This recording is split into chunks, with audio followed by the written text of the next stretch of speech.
When the Queen of Sheba heard of Solomon's fame, she came to Jerusalem to test him with hard questions. Arriving with a very great caravan, with camels carrying spices, large quantities of gold, and precious stones, she came to Solomon and talked with him about all she had on her mind. Solomon answered all her questions. Nothing was too hard for him to explain to her.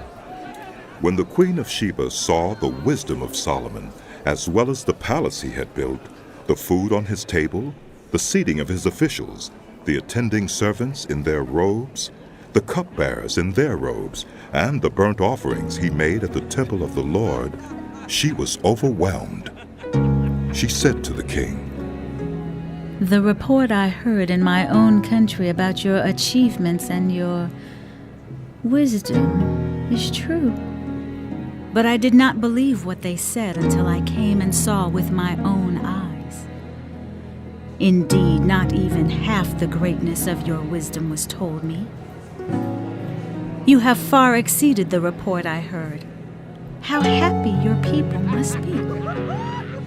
How happy your officials who continually stand before you and hear your wisdom. Praise be to the Lord your God, who has delighted in you and placed you on his throne as king to rule for the Lord your God.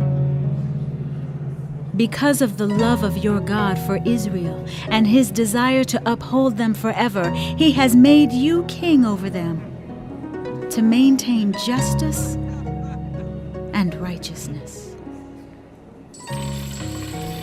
Then she gave the king 120 talents of gold, large quantities of spices and precious stones. There had never been such spices as those the Queen of Sheba gave to King Solomon.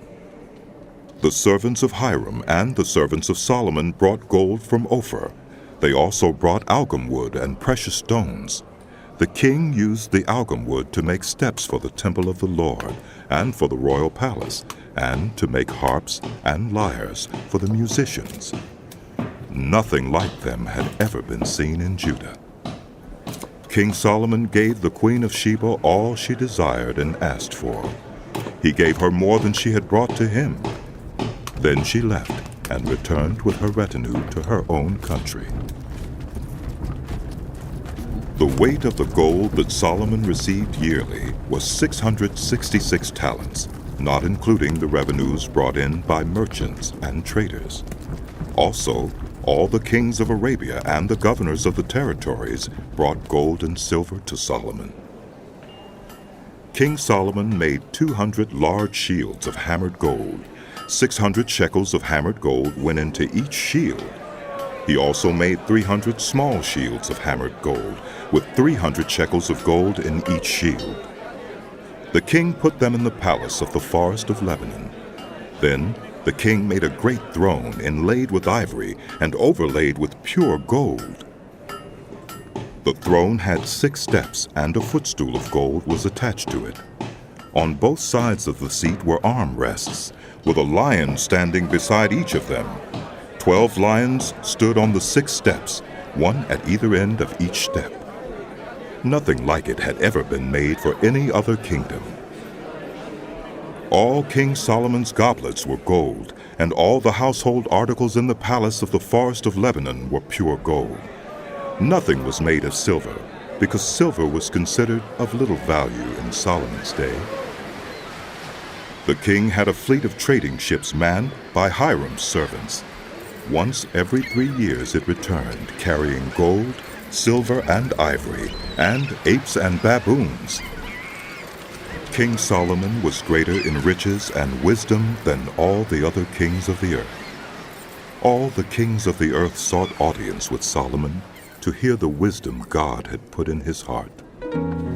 Year after year, everyone who came brought a gift, articles of silver and gold and robes, weapons and spices, and horses and mules.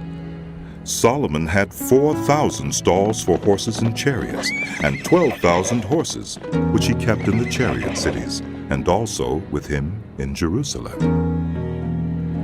He ruled over all the kings from the Euphrates River to the land of the Philistines, as far as the border of Egypt.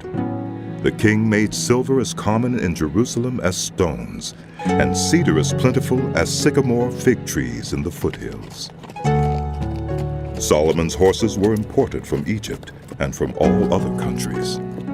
As for the other events of Solomon's reign, from beginning to end, are they not written in the records of Nathan the prophet, in the prophecy of Ahijah the Shilonite, and in the visions of Iddo the seer concerning Jeroboam, son of Nebat? Solomon reigned in Jerusalem over all Israel 40 years. Then he rested with his ancestors and was buried in the city of David, his father. And Rehoboam, his son, succeeded him as king.